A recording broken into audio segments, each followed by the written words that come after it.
ఒకప్పుడు చాలా అందమైన అడవిలో ఒక చిన్న కోతి ఉండేది. అది చిన్నదే అయినా చాలా తెలివైనది.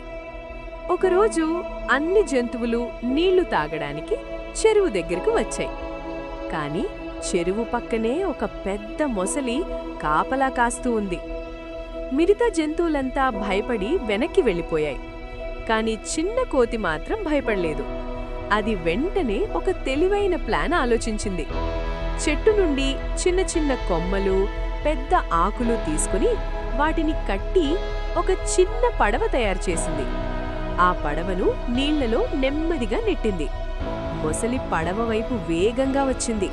కాని అందులో ఎవరూ లేనట్టు చూసి అయోమయంలో పడిపోయింది. మొసలి దృష్టి అక్కడే ఉండగా చిన్న కోతి పక్క చెట్టు మీదకి ఎగిరి దూకి నీళ్లు తాగేసింది.